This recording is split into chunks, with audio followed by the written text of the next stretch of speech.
नमस्कार दोस्तों, स्वागत है आप सभी का यूट्यूब चैनल स्टडी पॉइंटर्स पर। दोस्तों आप लोग कैसे हैं? हम आशा करते हैं अच्छे ही होंगे। आज है 29 जनवरी 2023। आज जो सीटेट का पेपर हुआ है फर्स्ट शिफ्ट का, उसमें जो क्वेश्चन पूछे गए थे उन क्वेश्चनों का पेपर एनालिसिस लेकर हम आ चुके हैं। यहाँ पर बच्चों द्वारा जो क्वेश्चन प्रोवाइड कराए गए थे, आज उन्हीं क्वेश्चनों पर बात की जाएगी। दोस्तों अगर चैनल से पहली बार जुड़े हैं तो चैनल को सब्सक्राइब कर लें, जिससे आने वाली वीडियो का नोटिफिकेशन आपको सबसे पहले मिल सके। चलिए आज का पेपर एनालिसिस शुरू करते हैं। देखते हैं सबसे पहला क्वेश्चन क्या पूछा गया है। लॉरेंस कोहलबर्ग के नैतिक सिद्धांत के किस स्तर पर नैतिक मूलक सिद्धांत बालकों के आंतरिक नियंत्रण में रहता है? तो किस में रहता है? तो यह उत्तर परंपरागत स्तर पर रहता है। अगला क्वेश्चन क्या पूछा गया है। किस मनोवैज्ञानिक के अनुसार बच्चों के संज्ञानात्मक विकास में सांस्कृतिक उपकरण एक महत्वपूर्ण भूमिका निभाते हैं? तो यह वाइगोस्की के अनुसार। चलिए आगे देखते हैं।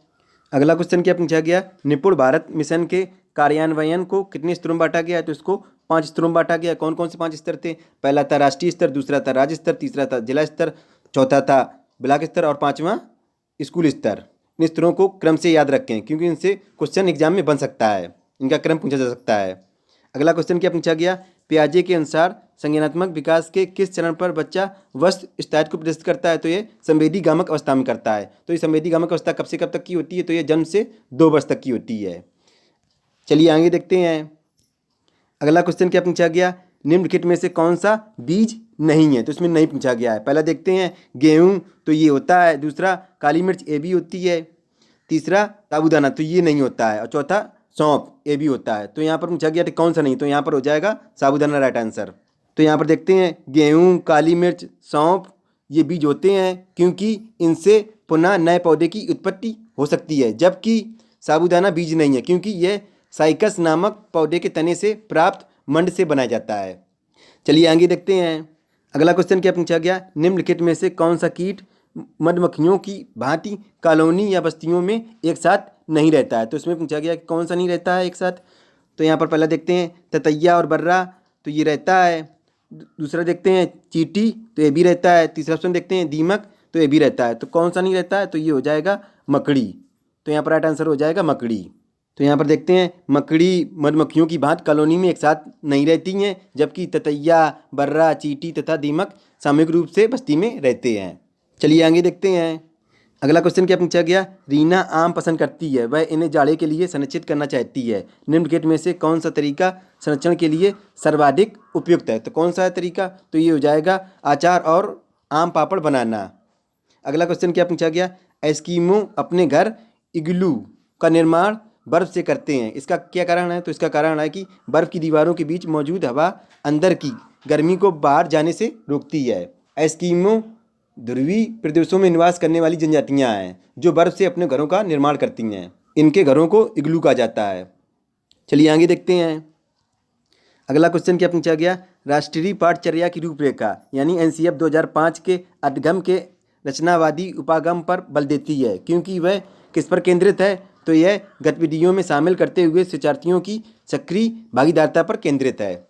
अगला क्वेश्चन क्या पूछा गया। नई शिक्षा नीति 2020 में शैक्षिक पाठ्यक्रम को किस प्रणाली के आधार पर विभाजित करने की बात कही गई है? तो इसको 5+3+3+4 के आधार पर विभाजित करने की बात कही गई है। दोस्तों आप लोग वीडियो को लाइक नहीं करते हैं, वीडियो को लाइक कर दिया करें, जिससे हमें मोटिवेशन मिलता है, जिससे हम और अच्छा कंटेंट आपके लिए प्रोवाइड करा सकें। चलिए आगे देखते हैं। अगला क्वेश्चन क्या पूछा गया। निम्नलिखित में से कौन सा जोड़ा ठीक है? तो यहाँ पर कौन सा पूछा गया कि ठीक है? तो यहाँ पर दिया गया असम व्यू। तो यहाँ पर पहला ऑप्शन देखते हैं असम व्यू, तो यही हो जाएगा आपका पहला ऑप्शन सही। असम का लोक नृत्य कौन सा है? बिहू है। दूसरा ऑप्शन देखते हैं उड़ीसा भरतनाट्यम, तो ये गलत है।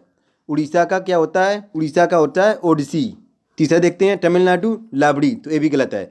तमिलनाडु का लोक नृत्य होता है ये भरतनाट्यम। और ये लावड़ी कहाँ का है? तो ये लावड़ी पुणे का है। कहाँ का? पुणे का है। चौथा देखते हैं कर्नाटक कथक, तो ये भी गलत है। कर्नाटक का लोक नृत्य कौन सा है? तो ये यक्षगान है। कौन सा है? यक्षगान। और कथक कहाँ का है? तो ये कथक उत्तर भारत का है, उत्तर भारत का। तो यहाँ पर पूछा गया तो कौन सा ठीक है? तो यहाँ पर पहले ही हो जाएगा असम बिहू। असम का लोक नृत्य बिहू है।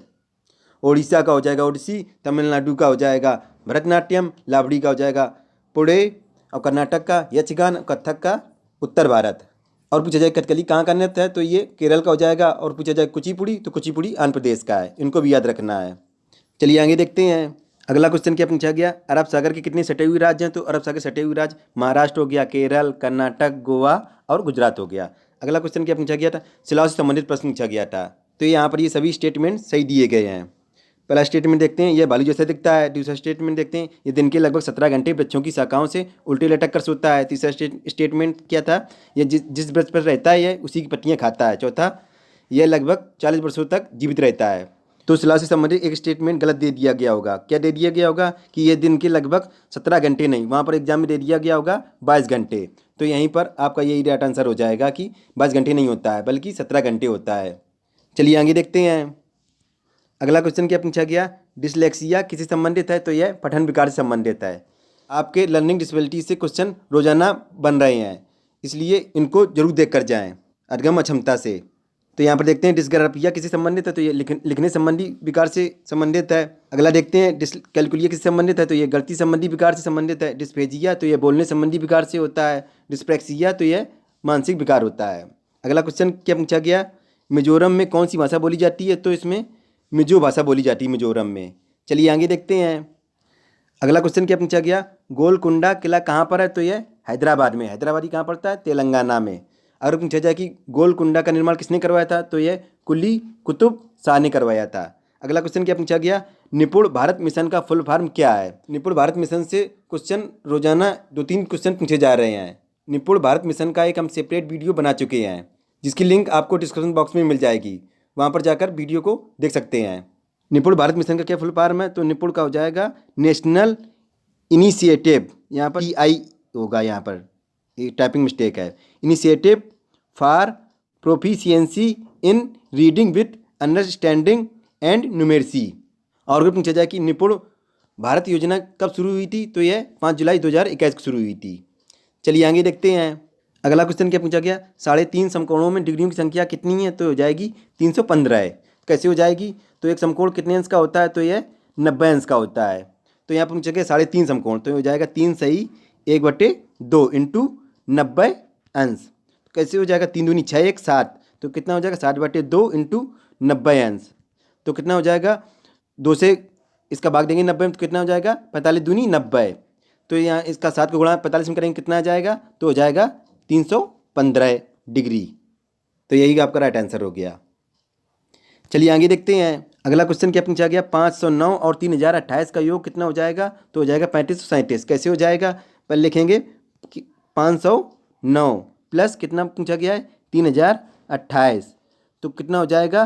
तो हो जाएगा 3500, जोड़ेंगे तो हो जाएगा 3537। यही आंसर हो गया। अगला क्वेश्चन क्या पूछा गया, सांस्कृतिक में कौन सा प्रत्यय है? तो सांस्कृतिक में एक प्रत्यय है।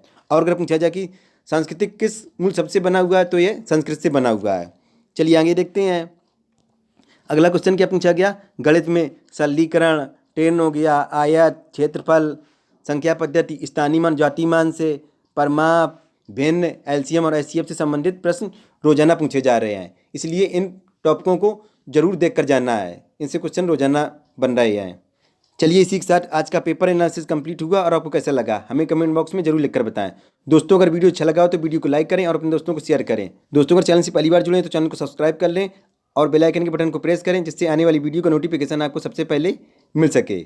मिलते हैं नेक्स्ट एनालिसिस में, तब तक के लिए goodbye, have a nice day.